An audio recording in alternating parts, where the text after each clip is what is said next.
First questions. Who got a good question? Let me ask. I'm going to ask this because I can see this. We can hear you. Thank you, Bookworm. I appreciate that. That was the answer I wanted to know.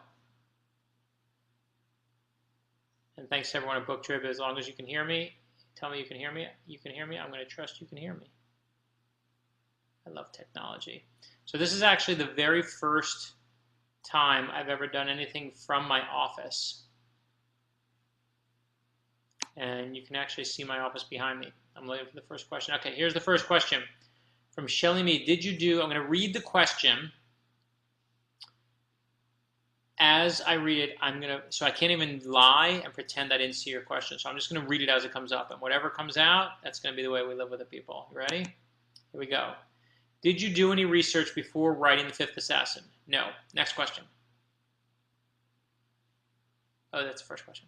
No, of course I did research while writing The Fifth Assassin. I pride myself on my research. And one of the things that happens because of the kinds of books I write, no one gets crazier email than me. No one gets sent more proof that Abraham Lincoln is gay. No one gets sent more proof that Thomas Jefferson is an alien. They send it to Jesse Ventura, and they send it to me. And so I get all these crazy emails of people that tell me that I need to go and I need to, answer and look at their family history. And sometimes, though, you get a real great answer. You get a real great question that someone will pose to you. And in this case, I had a longtime reader and a friend of mine said to me, Brad, I work in a museum in Washington, D.C. that almost nobody knows about. And you got to come see what we have here. And I was like, well, listen, I'm very busy checking out to see if Thomas Jefferson's an alien, so just tell me what you got there. And he said, we have pieces of Abraham Lincoln's skull, we have the bones of John Wilkes Booth, and we have the actual bullet that killed Abraham Lincoln. Would you like to come see it? Yes, I want to come see that, right? I want to come see that right now. So I went there and went to this museum in Washington, D.C., and they didn't just have pieces of the Lincoln assassination, but they had other assassination pieces as well. And it got me thinking, wait a minute, there have been over 24 assassination attempts on the President of the United States. 4 have been successful. And what if there's a serial killer who's meticulously recreating the crimes of all the presidential assassins from John Wilkes Booth to Lee Harvey Oswald? And that's where the research for The Fifth Assassin actually began, was my kind of crazy obsession with dead presidents. Okay, let's see. More questions. I love this.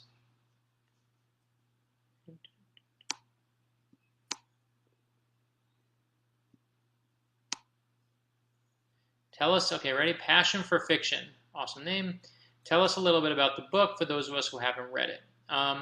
So, I've answered this question a little bit in the last question, and obviously it is a serial killer who's meticulously recreating these crimes of all these presidential assassins.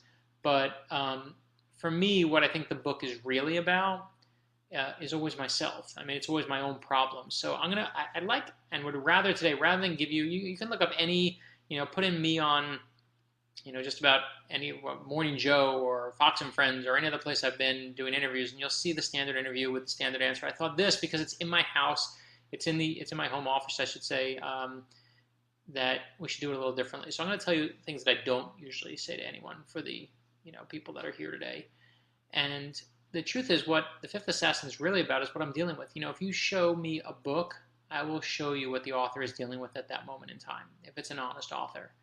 And for me, this is the very first book I wrote that I put together since my parents both died. In the past 4 years, almost 5 years now, I lost my mom, and then 2 years ago I lost my dad. And this was the first book I wrote since their passing. And there's all the things you put in a book that you're putting in there. But when you're done with the first draft, inevitably there's all these things you didn't realize you were putting in there. And for me, that's what was happening here, is there were just so many things that I was pouring into myself. And you get to the end of that first draft and you start saying, okay, what's in here that I didn't realize I was putting in here? And I was reading the book and I'm going through it and I go, oh, Beecher's growing up. That's what this book is about. He's growing up. And of course he's growing up, because this is the book where I'm growing up. It's the first book without my parents there. I have no choice but to be growing up. And I realized I had no choice but for this book to be about growing up. So to me, that's what really the book is about. Of course, it's about the culprit ring and George Washington's secret spy ring that still exists to this very day. It's about the secret organization. It's about how they're working and what they're up to. And you better believe it's about this serial killer who's recreating the crimes of presidential assassins, but really what it's about is about my own neuroses and craziness, as every book is. Okay, let's the next one. Hi, Brad. Thanks for agreeing to chat. You got it, Mike. Happy to do it. Next one. This is like live. I love this. So 4D563. Was there an author or a book that inspired you to write? I assume you're meaning of all time, as opposed to just this book. And I'll answer it like this, which is, for me, I remember, I always read comic books when I was little. I love still reading comic books today. But in terms of inspiring me to write thrillers, the very first book I really remember reading, beside Judy Blume, who I loved, and other authors, but I remember reading my first Agatha Christie book. And I read that book, and it was called Murder at the Vicarage. And to this day, I don't know what a vicarage is. Don't tell me what a vicarage is. I don't want to know what a vicarage is. What I will tell you, though, is that I remember getting into those early chapters and reading and suddenly go, whoa, there it is, a dead body. And that's an awesome moment. And I think, honestly, since that moment when I was 10 or 11 years old and I was reading that book, I've been asking myself that, it inspired me with that question I've been trying to answer for all these years now, which is simply, who done it? And I know people, when you say, what's your favorite book, we all want to sound like high and mighty. We want to say To Kill a Mockingbird and Moby Dick. We want to sound self-important and be liked and show that we're smart. But to me, Agatha Christie killed it. Like, I just think that is, I love that body. I love that murder. I love that whodunit. And it's inspired me since. In fact, Agatha Christie is one of the heroes and heroes for my daughter just for that reason, just because she was so inspiring to me. Okay, let's see. Alyssa says, I'm delighted to see another Beecher White novel. Will there be more? Absolutely, Alyssa.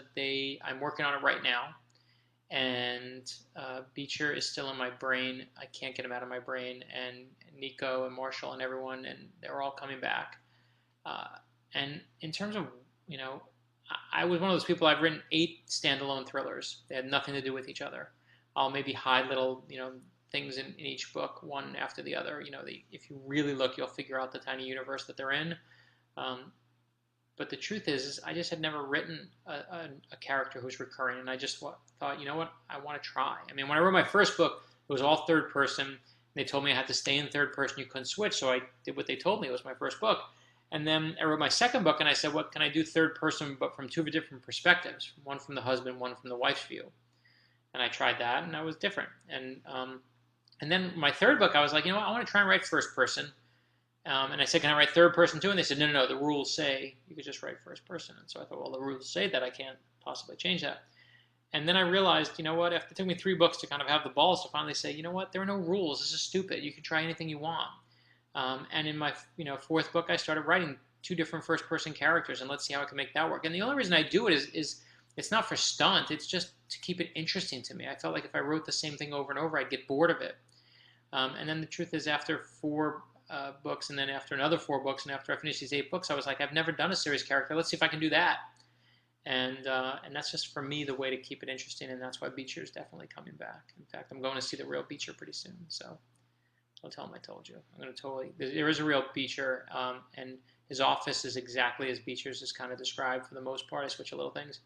Don't tell him his desk is a mess. He'll be pissed off. Okay, L. Peters, I take it assassinations and killings aren't something you've been involved in all that much. I love the all that much. Thank you for that. Where do your ideas come from other than historical references? Thanks. For me, L, if I can call you that, I think ideas come from everywhere you look. I really do. And I think sometimes they can come from a reader who's nice enough to send you something like that. But I think sometimes what's really nice is when you have, beyond just someone handing you, when you find it in real life. And I think you can find good ideas anywhere. People say, where do ideas come from? It's the number one question we get. But I think they do come, from family and from friends and from God and from whatever you believe in. And just from, I will tell you, I'm terrible at, what's the right word? Description. See, that's the word I need. I could care less what any character looks like. It's the last thing I do in every book. And I will always kind of be, I'll be riding on the highway or on the subway. I'll be, just on the metro in Washington, D.C., and if I see someone and they have a kind of interesting look, I'll write them down and put them in the book. So if you see yourself in one of my books and you're like, wait, that kind of sounds like me, and you happen to be in the same place I was, yes, that's you. I stole your face and I put it in a book. So thank you for your face. If you have a weak turtle chin and that's offset by a big mustache because you think no one sees it, yes, that's you. I stole you. You were riding in the DC subway next to me, and I put you in that book. Thanks for your face. Also, if you are on the highway and I'm driving and you cut me off, I have no road rage. I will just kill you in the next novel. So, sorry. Andrew says, how long did it take you to write your latest book? What was the writing process like? For me, when I finished my very first novel that got published, it took me 1.5 to 2 years. And I wrote that while I was in law school. So then that was the first one that got published. There was another one that never got published, but the first one that got published. And then the next book that came out, which was Dead Even, I wrote full time. I had no job. I had all the free time in the world to write. I didn't have law school. I had nothing to get in the way. I was like, this is it. I'm going to be able to finish this in no time. And it'll take me like 3 days to write this book. It took me 1.5 to 2 years again, exactly the same. And it always takes me about that. It takes me about 6 months at least of research and about 1 year to 1.5 years of writing. And the research is, of course, at some point going on while I'm writing. But that's how long they all take the same thing, because it just takes the time to do the historical research and then just to develop the characters and to develop the plot. And I wish I were faster, but to me, I'd rather have the quality over the quantity. And God bless the guys who can do the quantity. There are some people who do it great. There are some people who suck at it. But I completely respect anyone who can do it that fast. I'm just not that person. Okay, let's see. Mike says, that was Andrew, the last one, sorry. Mike says, are you seeing a rise in conspiracy theories in regards to politics? That's a really interesting question.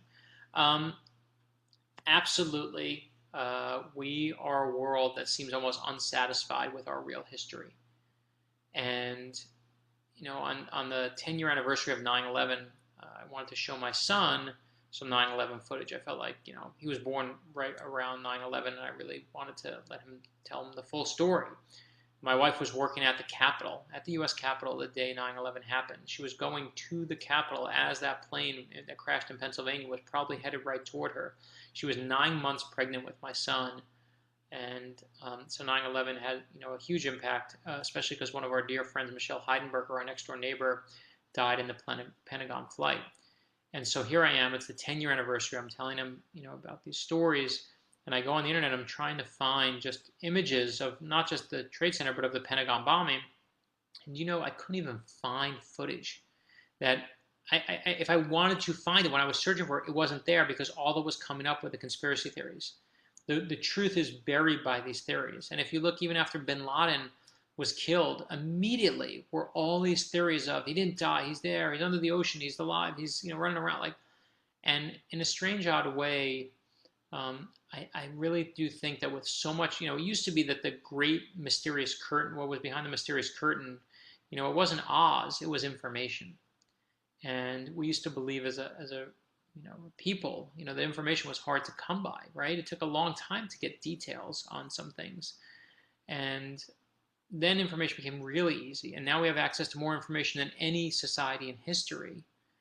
But to me, we also have access to more noise than any society in history. And I think with that rise in information, and where anyone can broadcast themselves, res ipsa loquitur right here. By the way, that was the only thing I learned in law school, res ipsa loquitur. Latin means to have fun and to go to the beach. Yeah, you lawyers out there, no, I'm kidding. That's lawyer humor. I didn't learn that in law school. But the one thing I feel like we're not satisfied with is we don't want the truth anymore. We just want to be able to broadcast ourselves and say whatever it is. I can't tell you why. I think we almost want another curtain. We want an unknown out there. Having an unknown out there makes us feel safer, makes us feel like, the good in the world that we live in every day must be good, because there's so much bad or mystery or, conspiracy out there. But I've always said I'm not a conspiracy theorist. I think that governments don't lie. I think people lie. And I think if you find those people and you find what they want, you'll find why they lie. And those are where conspiracies are born. And I think there are real conspiracies, absolutely, 100%. But I don't believe in every single one of them. And I think there is definitely a rise in them. And I don't know, if it's, I hope it's not because people are reading the novels. I just think that, somehow, someone once said to me that the reason if the devil didn't exist, he'd have to be invented. Someone said to me, because, sometimes it helps fill the seats in the church, right? Having a bad guy out there that you can rally against is also a good thing.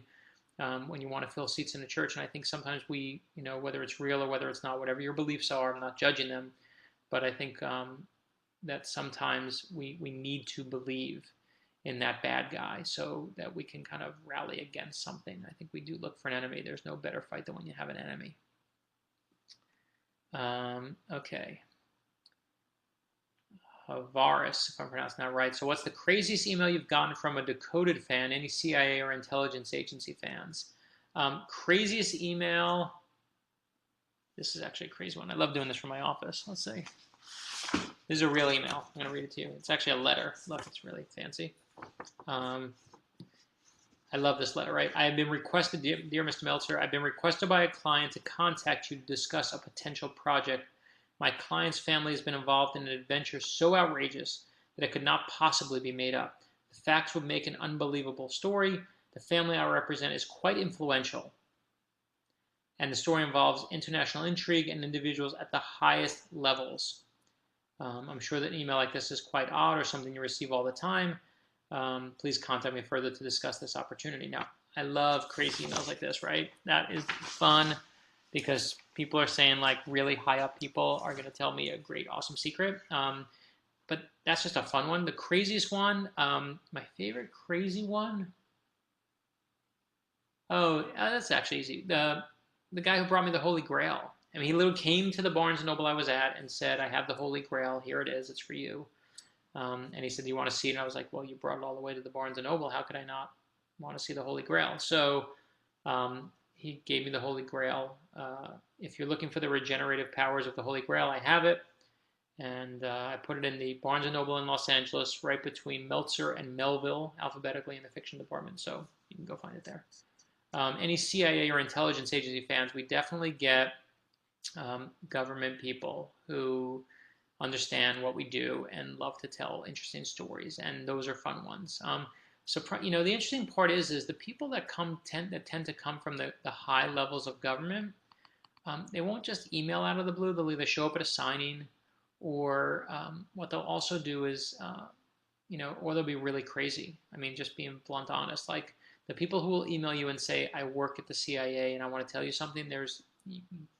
Be wary, because the average CIA or Secret Service or any other place in the government that has, really impressive people, most of them are actually pretty impressive, and they're not going to call you and just spout secrets. The ones who are calling you to tell you they have secrets, there's usually a reason, and I think you got to kind of be careful of those. Okay, Brian asks, is there any chance you might write any non-superhero comic books? Oh yeah, let me see. My newest, a non-superhero, I'd love to do a non-superhero comic book, but that's going to just take some time because we're doing too many other projects that I'm working on at this point. I have, let's see if I have it here. Ooh, love looking at my desk to find answers. I don't have a copy. Darn it, I don't have a copy. But the Decoded cover is actually just came in, and so I was going to try and show you that. But we have the Decoded book is coming out in November, counting down the top 10 conspiracies throughout history. And then working on a children's book with Chris Eliopoulos. We're doing I'm Amelia Earhart and I'm Abraham Lincoln. We're going to be 2 children's books that we're coming out with. And then the new novel. So comics have sadly, my love of them has not ceased in any way. But I've just been too busy to kind of get back to comics. I'd love to do a non-superhero one, but again, I just have to find the time. Okay, Jeffrey asks, do you find it more challenging to write fiction or nonfiction? Good question. These are all good questions. For me, nonfiction is hard for one reason, and it's because you got to get it right. You can't just make up whatever crap you want. In my novels, I can make up whatever crap I want. And for those of you who read my novels, you understand that's pretty much all I do. But nonfiction is harder because you got to get it right, but fiction is harder because you can't lean on anything. It's coming out of your brain, you're making it up as you go, and that's the hard part.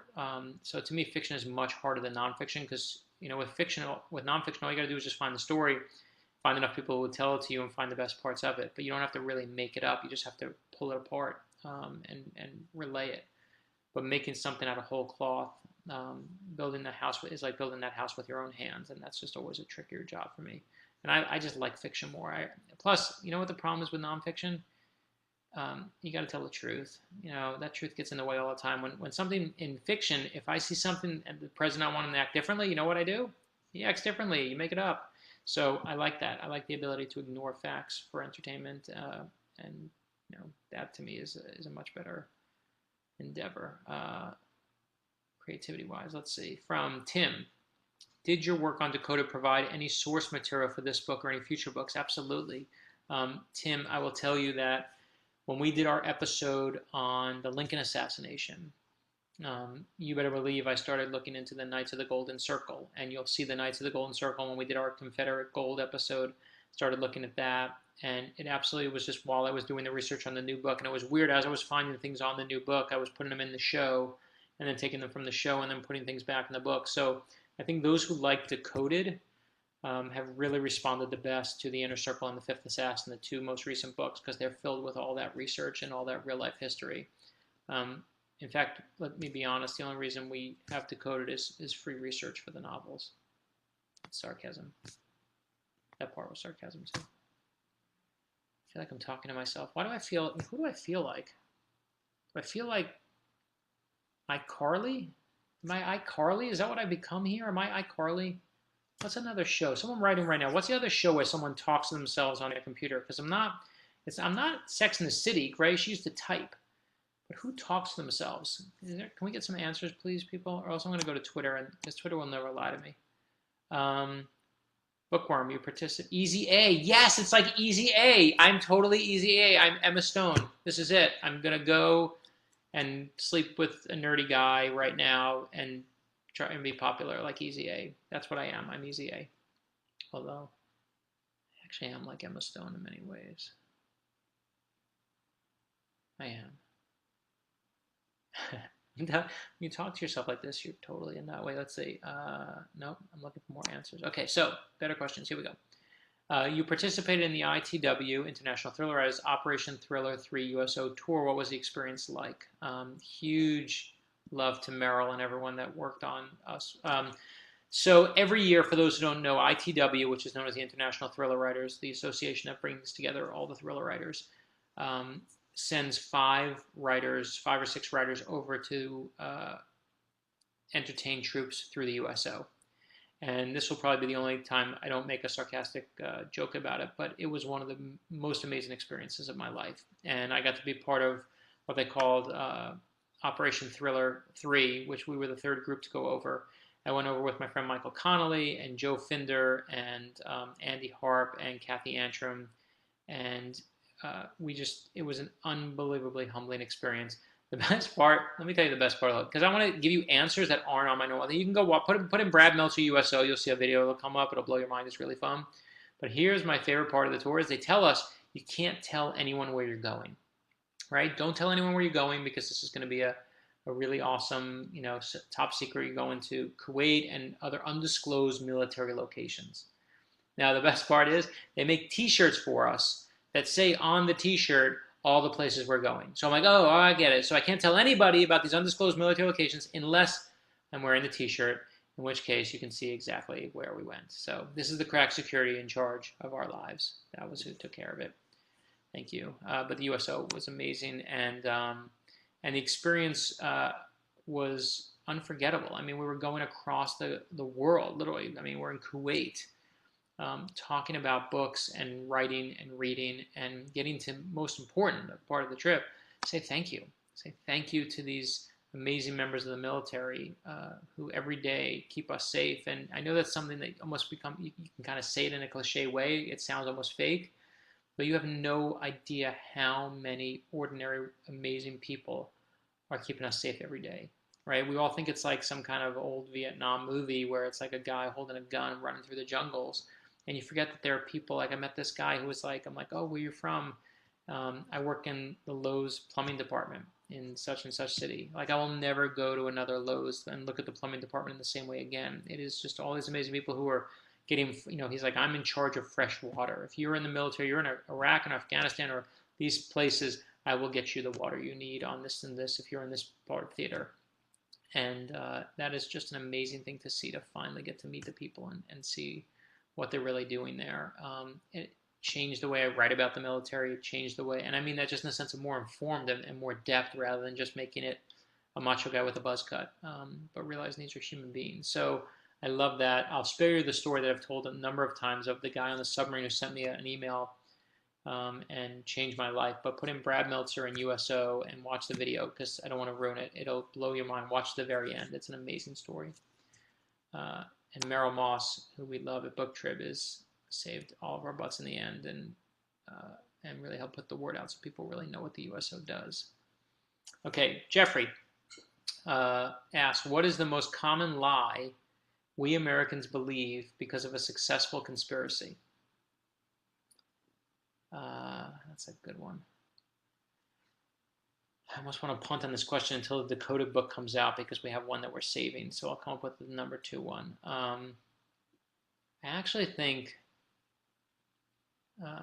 one of the most successful conspiracies of all time is actually the disinformation of who killed JFK.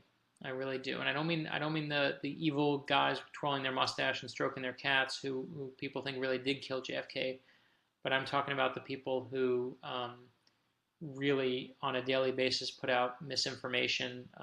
Go watch the movie JFK by Oliver Stone, and God bless Mr. Stone, love his films, but look at his interviews and he says, there's stuff I just made up in there, and there's a whole generation of people that watch that movie and think it's fact, and it becomes fact because we stop asking the hard questions. And I think that you may not think of that as a conspiracy in its most used term, but that is someone who is consciously doing something to make you think one way. And even Stone will say he called it a counter myth to the Warren Commission. He knew what he was doing. He's a smart guy. He knows his history.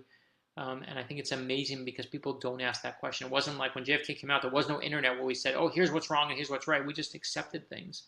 And I think it's one of those ones people forget about.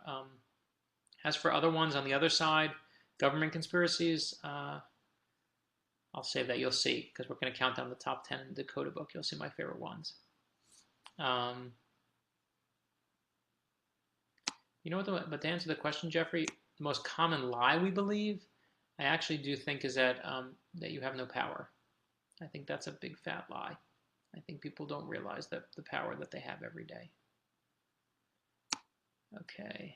Mackenzie, thank you for the easy A thing. Shelly, I love your show Decoded. Me too. I totally do too. I love that guy Brad Meltzer. He's brilliant. Do you think there's any validity to an upcoming zombie apocalypse, and do you watch The Walking Dead? Okay, this Shelly's my friend already. I can tell whoever you are. I totally think there's going to be a zombie apocalypse. Probably right now. Don't leave the house. No, I don't. I mean zombie apocalypse. The only zombie apocalypse is like the one in Miami, right? Because I live in Miami, where there's like people who go crazy doing like meth and then become zombies and eat people. Welcome to Florida. It's crazy here. And I'm going to try to get this right. So I don't think there's any validity. Like, I love that, right? Do you think there's any validity to an upcoming zombie apocalypse? No, there's not. That's like The Walking Dead wants to believe that, so you watch The Walking Dead, and I love, go Walking Dead. I do like The Walking Dead. I, of course, like the comics. I'm biased, and, but happy to see that, when things like that happen, when The Walking Dead works the way it works, it's why I hope we get Powers on FX. It's why I hope we, see these other shows that I can't wait to see. I want to see Brian Vaughan's comics made into, I want to see Saga and Why the Last Man made into movies that I can see and TV shows I can watch. So that's my, if you said to me, what's my favorite part of it? It's simply that, is that I think these other works that are so great will get the exposure that they deserve, and people will realize how many great stories are being told in mediums they don't even recognize.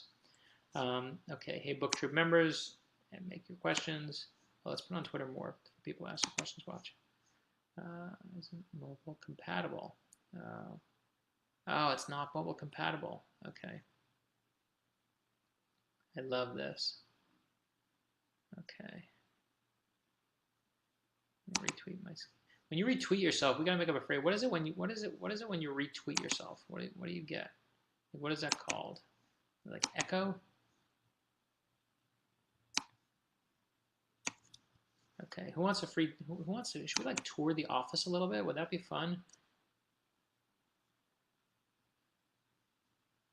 Oh, it's not letting me do it. Okay, let's see. More questions. Okay. Who are your favorite comic book characters, says Alyssa. You know what, I could show you. See this? Here are my favorite comic book characters. Here, I'm going to give you, let's see if you, okay, wait, so one person says yes. When we get, what kind of, okay. How many people want to get a tour of the office? Let's see, just to get some action going here. Let's see if people are alive and listening. How many people want to tour the office? I'm going to sit here and wait until we can get a couple people to say yes. That's another one. 2, 3. Okay, you guys get a tour. Okay, so here's the tour of the office. Never done this before either. Let's see how this works. Let's see how I can get this to do that.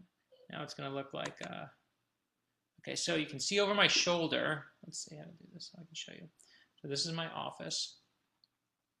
So that giant poster is from the very first, show what it says.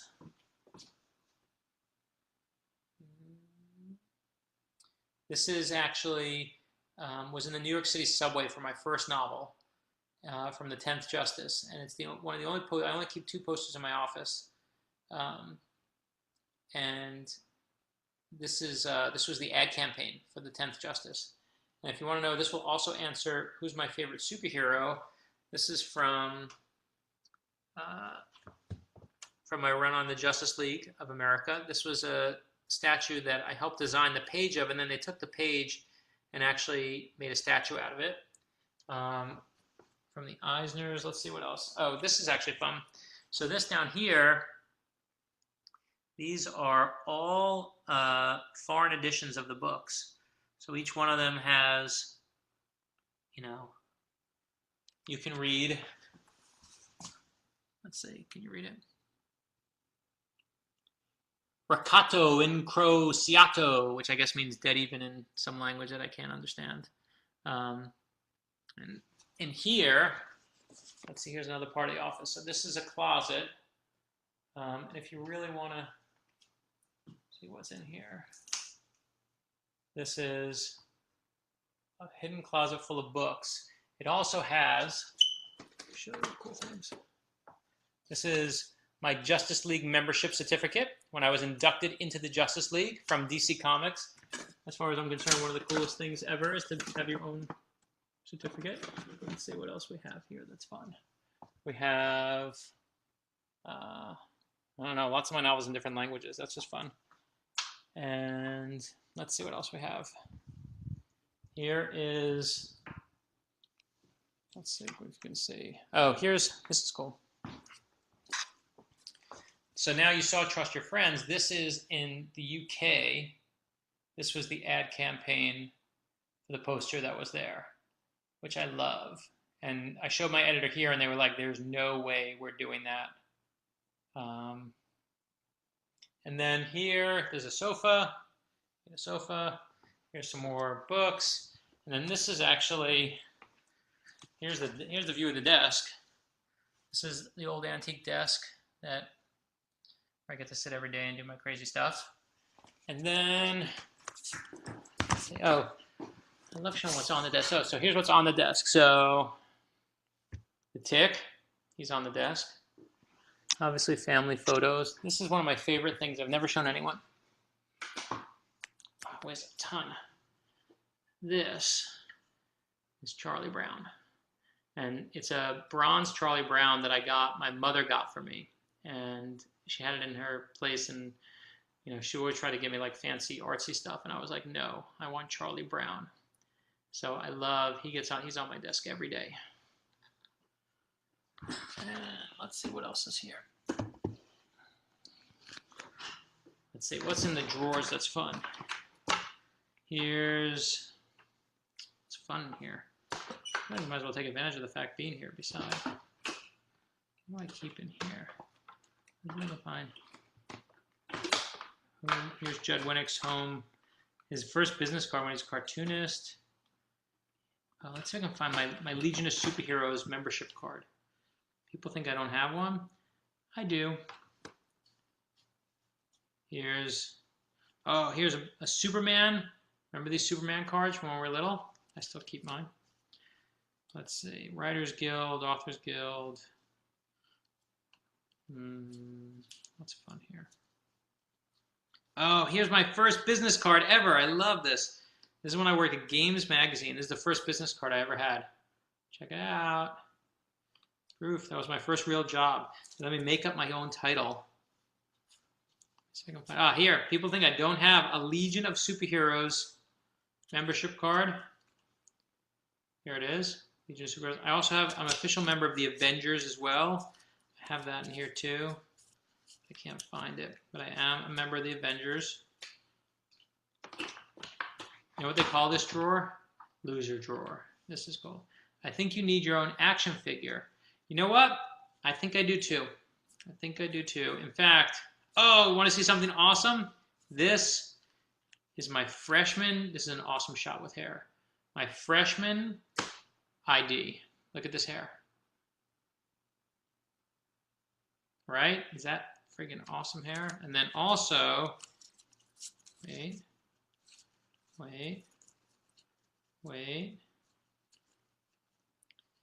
This is awesome. So, actually can't show you the numbers, but this card, remember the old Rolodexes? So, this is an awesome story. So when I went looking for agents,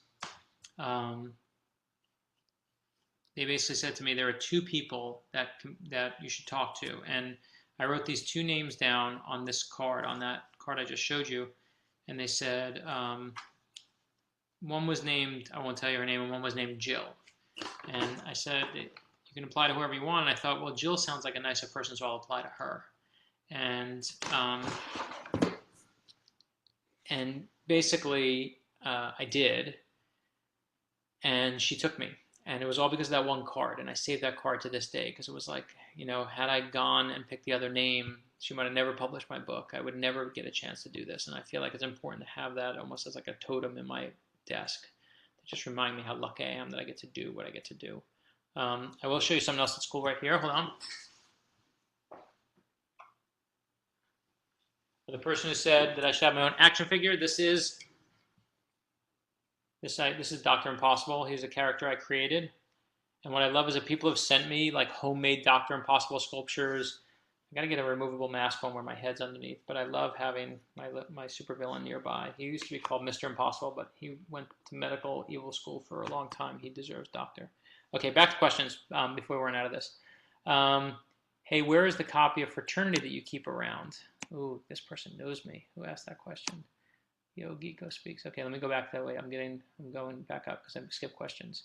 So favorite comic book character is Batman. Did you base Beecher White on a person you know, either personally or professionally? You know, Beecher is an amalgam of kind of a lot of people. Of course, most importantly myself, because what kind of narcissist would I be if I didn't make my main character myself? And you know, he really does. I mean, he sits in the office. His office is a dear friend of mine who works in the archives. But his personality is no one but my own nerdy side, and my own love of history is his love of history. And I do pull a lot of his life from myself and from a couple other people. But what kind of groupies do you have? The kind that care about. Oh, I like the. Okay, wait. There's a good question coming. Okay, I don't know. You know, nerdy ones. That's the best kind I have. I really do believe that the only groupies you ever have is you get yourself. It's just a mirror image of yourself. So I love like the comic book and people who get really into the inner circle characters and into Beecher. I don't find them groupies. Like to me, they're my friends. They're people who react to the same thing that I react to. So I love that. Would love a tour. These are all the tour ones. Just curious, as I sit here, what does your t-shirt say? Oh, I like that. Okay. What is this anyway? Oh yeah, this is Chip Kidd's Japanese Batman, which I like. He found them that existed. Justice League, blah, blah, blah. How many languages? Oh, how many languages are there? I think there's like 24 languages, or I think we're in 25 countries or something like that. Why do you think there's never been a good Wonder Woman movie? Because they didn't produce Joss Whedon's script. Pretty obvious there. Mackenzie, I think you need your own action figure. Someone write McFarlane toy stat. Totally agree with you, Mackenzie. You are a pack rat. I am totally a pack rat, right? Does it show? I also keep on my desk, how do I forget this? Secret decoder ring, right? Gotta have one of those on your desk. Another person wants to know what is on your t-shirt. You people are really into t-shirts. Are you a member of the Nerd Machine? What's the Nerd Machine? Tell me, what is that? Someone write that in so I know what that is, because I'm clearly not. Are you a Michael Chabon fan? Of course, I know Michael. He's a sweetheart. Obviously, Cavalier and Clay is, forget about even being a nerd. It's just beautiful writing. What I love about him is he can just turn a phrase like nobody's business. I'm a plotter. His command of the English language and what he can paint with it is just incredible to me. I had someone who told me, they said, Brad, I read the eulogy you wrote for your father, and you didn't use any 3-syllable words in it. And I was like, are you complimenting me or telling me I'm an imbecile? What do you do for fun? Shelley wants to know. You seem like an extremely busy man, but you must have some hobbies. I do. I mean, mine is family. The things I didn't show you on the tours because I just don't pimp my family out like that, but it's all my family. What you can't see on this entire wall is all of their artwork and all of their things. And I love movies, and I love TV, and I love reading. The same thing every other good nerd loves. What does your family think of your books? The honest truth is it's like the shoemaker's daughter, right? They're not impressed. They don't care. My daughter was in the office the other day. This part right here is her desk. She actually comes up and uses that as her desk. And she said, we should write a book together. And I thought, I've been waiting forever, right, for a child to say that to me. And so we sit down and I tell her how to write the title, and we put the title down. And then we put the words by, and then we write her name, and then we go to write and dad. And just as I'm about to write and dad, she says, Dad, maybe we should just leave my name on here. And I was like, did you just cut me out of the entire process? Like, you're not going to be a writer when you grow up. You're going to be an agent or a producer. That's what you're going to be. So she actually, again, because she sees it all the time, I think for the most part is not impressed a little bit. Maybe she's just a really good critic. Alyssa Miller, love Chip Kidd. Any chance of having him design a book cover for you? Alyssa, come on. Have you not seen, where'd it go? The 10th Justice. Wait, the poster in the back. Here. Wait, I'm going to do it so you can see it. This right here. Well, this way. That is Chip's design. Chip did my first 2 books. That's how we became friends. And he was my first cover designer that I ever had. So he did my first book, my second book. He did the Siegel and Schuster Society shirts that we did to save the house where Superman was created. I had Chip do those. I love working with him. He's a sweetheart also. Have you ever seen Stephen Sondheim's Assassins? Why do you think we're so fascinated by assassins? I never saw the play because it was gone as I started doing the research, but I did read lyrics because I needed it. And I will tell you that Sondheim's Assassins is how I finally learned how to pronounce Czolgosz. Was there because I could not pronounce his name. Needless to say, the person who killed President McKinley. But I think the reason that we're so obsessed with these assassins is the very same reason we're obsessed with our presidents. And, and make no mistake, we're obsessed with our presidents, right? We want to know what foods they like, and they like jelly beans, and they hate broccoli, and they, what's the name of their dog, and when are they going to do this? And, they are our kings and queens. They are our, Princess Di's and Will and Kate's. I mean, that's what they are for us. They are the modern American royalty. And I think the reason we get so obsessed with the assassins is we elect our presidents. Unlike a monarchy, obviously, we elect them. And as a result, we're invested in them. And when something, God forbid, happens to them, it's like killing a member of our family, right? Everyone knows where they were when JFK was shot. Like, people know that. as well as any detail of their own personal lives. And I think, to me, I'm proud of that. I think what makes America great is that we do get to choose them, and we do get to have our say in that. And I think that's why we're obsessed with who takes them away from us. What is more entertaining, a theory that Teamsters were involved with JFK's death, or that the Vatican was involved with Lincoln's? What's more entertaining? I'd say Vatican Lincoln's. Teamsters and JFK I've heard before. Vatican Lincoln's I'm interested. Okay. Nerd Machine, aka Nerd HQ, runs during Comic-Con and attracts a mass of movie buffs, television fans, gamers, and comic lovers from all over the world. It was created by fellow nerd Zachary Levi from Chuck. Well, give them my number. I want a card. And if they don't have a card, then to me, they're not a real nerd organization, because a good nerd organization is either going to have a Dakota ring, or they're going to have a card that gives a membership card, because us geeks love cards. Nope, I'll check it out. Okay, I love going to Comic-Con and finding that. Assassin's one of my favorite Sondheim's works. So dark and haunting is really cool. Okay, we'll do a couple more questions. So ask your last questions now, because we got to wrap up. They're telling me. Okay, here we go.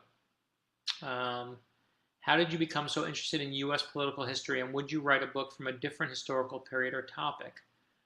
Oh, they have membership cards. They're saying, I have one. See? Did I tell you a good nerd organization has a card, like the Legion of Superheroes, or the Avengers, or Justice League of America? I did want to make, by the way, I want you to know, Justice League certificates for all of you to have. And it was just one of those things that we could never get done. But believe me, I tried. You know why? Because I love you. I do. That was it. True. What was the question? How did you become so interested in U.S. political history, and would you write a book from a different historical period or topic? I can't tell you why. I do remember it being in 11th grade, and Mrs. Sherman put on a movie. It was one of those movie days, and we're all excited because we get to watch a movie in class. And she said, she lowers the lights, and we're watching the movie, and it was a movie about JFK and his assassination.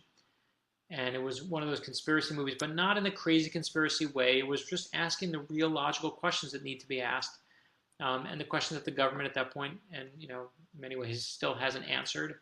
And it was like the foundations of my brain were being kicked and thrust apart. I mean, it was really like just completely shook me. It was, and I grew up, listen, I knew Watergate, right? I was a kid when Watergate happened, so I had seen All the President's Men with my father and used to watch it over and over again because that was one of his favorite movies.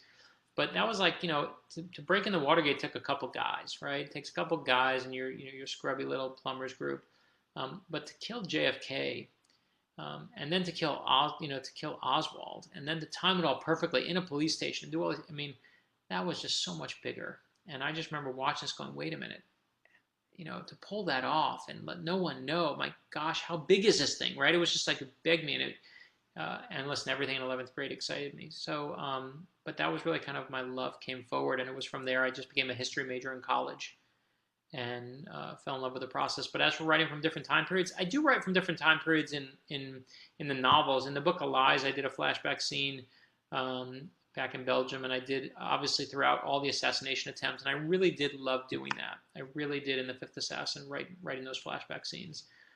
So I don't know, I would definitely be up for it if I can come up with the right story, but if you don't have the right story, the gimmick isn't worth it. You got to find the story first and the story you want to tell. Okay, favorite snack? Ice cream, there's no question, it's always ice cream. That's not an opinion, that's just a right answer. I like Snickers. I like candy bars. You know what I love? My new thing, although it's not new anymore, but I love is the Take 5. Has anyone had Take 5 out there? It's chocolate and pretzels and yummy, all mixed into one. Time sure does fly. We only have a few minutes left before saying goodbye to Brad, and we will soon announce the winners of The Fifth Assassin. So you can get free books. Hi, Brad. Do you have any funny writing quirks? I do. I don't know if they're quirks, but I do know there are things I do that I'm crazy. I do actually have like my own little mantra that I say before I sit down to write every day. And it's important to me to kind of go through them. I also hide things in my books. I won't tell you all of them because some of them haven't been found, but I hide the number 27 in just about everything I write. And again, I won't tell you why. I love the Italian Renaissance. Do you find the Borges and Machiavelli fascinating? Sure. Who can't find Machiavelli fascinating? Who doesn't love a good maniac. Do you read your reviews? Does it discourage you if you get a bad one? Bad reviews suck. Anyone who says that they don't read them is a liar. Every bad review someone said to me once is like your mother wrote it to you, and it is true. I do think at this point I've gotten to the, at least that feeling, or I get a better vibe for bad reviews. You can tell which ones are kind of the personal ones and have nothing to add, but I hate you, you're the worst. Those are actually like easier to shake off because they're just, what are the harder ones to shake off is a really good constructive review. And I think what some writers do is they want to make it like every review that's bad is like, it's just insanity. It's not. There are great reviewers out there who have a lot of good to say, and I try very hard to learn from them because some of them are things that just, they're right. And a good reviewer and a good critic is worth listening to if you want to be a better writer. Doesn't mean it doesn't hurt when you get it, but it's just a fact. If you think that your stuff is great, you're kidding yourself. There's always something that can be improved, and I think you owe your readers, I owe you, everyone listening here, I owe you to improve myself and be a better writer every time to the best of my ability. Okay, last ones. Take 5 is wonderful. Alyssa, you are right. Waiting for it to be available in dark chocolate. I like the way you think, although I like milk chocolate better. Okay, last question. When did you first know you wanted to become a writer? The year I graduated college, I went to work in a magazine called Games Magazine. And when I was there, I was going to be there and work in I was excited to play puzzles and games for a living. And this guy said to me, come and work for me. It'll be great. It'll be wonderful. And the week I got there, he left the job. And I didn't know what I was going to do with my time. And I did what all of us would do. I thought I wrecked my life, right? I went to this job in Boston where I didn't know what was going on. I thought I wrecked my life. I said, what we would all do in that situation, I said, I'm going to write a novel. And I have no idea what I was doing, but I fell in love with the process and wrote my first novel. And that's where I fell in love with these imaginary people that I've been talking to since. Okay, last one. Jody says, hi, Brad. I feel honored to have been able to read an arc of The Fifth Assassin. You are and continue to be a great writer. Thank you. That is an awesome question. Okay, thanks to everyone for submitting great questions. Most important thing I'm going to say today is thank you. That's it. Truly it. I know it's like the first night of the holiday and everyone's running around at spring break, so thank you for joining us. Thank you for supporting BookTrib. And thank you to everyone at BookTrib who is incredible, and they're also really nice even behind the scenes. So thank you all. Sending love from here.